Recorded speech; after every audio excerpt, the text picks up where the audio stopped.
Bueno, pues nosotros, los de quinto, vamos a hablar sobre las sustancias puras y las mezclas. ¿Vale? Bien, distinguir entre sustancia pura y mezcla, o al menos tener el concepto claro, es muy sencillo, porque una sustancia pura es la que está formada por un solo componente, por ejemplo, el agua o la sal, sustancias puras, un solo componente. Luego están las mezclas, las, las mezclas, que como su nombre dice, son las sustancias que están formadas por más de un componente. Y dentro de las mezclas podemos distinguir entre dos tipos. Las mezclas homogéneas. ¿Qué son mezclas homogéneas? Es muy fácil de entender. Por ejemplo, el colacao. Cuando nos hacemos un colacao, estamos mezclando componentes. Estamos mezclando la leche y el colacao en polvo.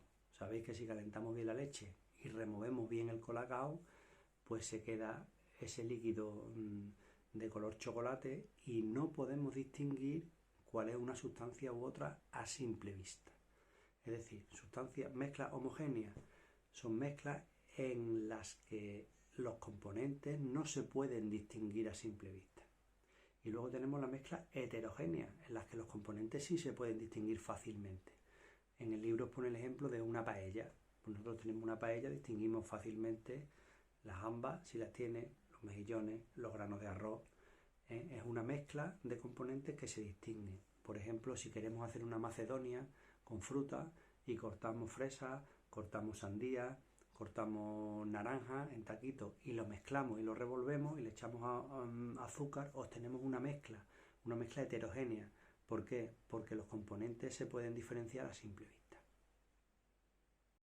Y luego el libro nos habla también de unos métodos que hay para separar mezclas. Es decir, cuando nosotros tenemos una mezcla, ya sea heterogénea o sea homogénea, hay métodos para separar esos componentes y quitarlos de esa mezcla. Nos habla de cuatro métodos. Uno es la evaporación. Imaginaros que hay una mezcla homogénea formada por un líquido y por un sólido. Por ejemplo, el agua con la sal. Nosotros echamos agua y removemos con sal, a simple vista no vamos a notar que está la sal, no vamos a ser capaces de diferenciar la sal y el agua. Pero ¿qué ocurre?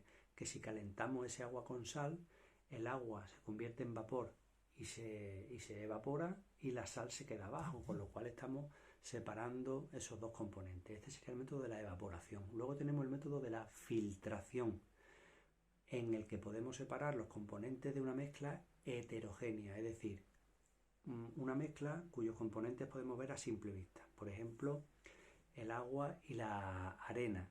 Si ponemos un papel poroso, es decir, un papel que deje pasar el líquido y echamos esa agua con arena en el papel va a dejar pasar el agua y la arena va a quedar encima. Este sería el método de filtración. Y luego nos habla de unos métodos un poquito más raros, pero que se usan también, por supuesto. Uno es la decantación. En la decantación vamos a separar dos componentes líquidos de una mezcla heterogénea, es decir, una mezcla en la que podemos diferenciar los dos líquidos.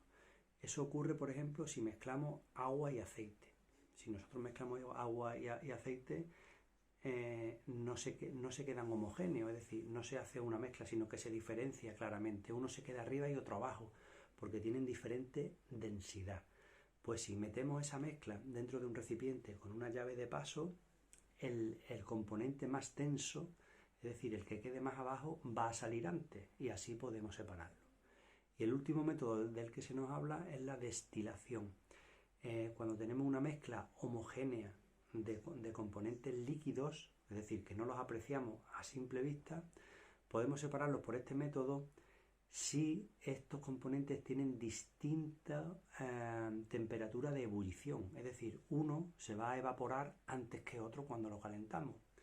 Entonces, si calentamos estas mezclas, el que se evapora antes, con unos aparatos convenientemente preparados y poniendo un tubo para que salga por ese tubo el componente líquido que se evapora en forma de gas, pues se separa del que queda abajo y ese gas luego se condensa rápidamente y se vuelve a hacer líquido ya separado de su otro componente.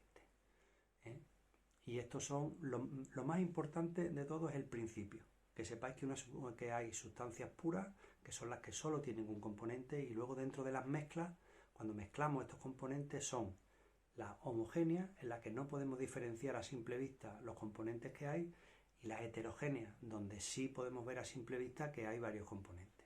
Estos métodos de separar estas mezclas, pues bueno, para que os suene un poco, pero de momento no lo vamos a utilizar. Y esto es todo.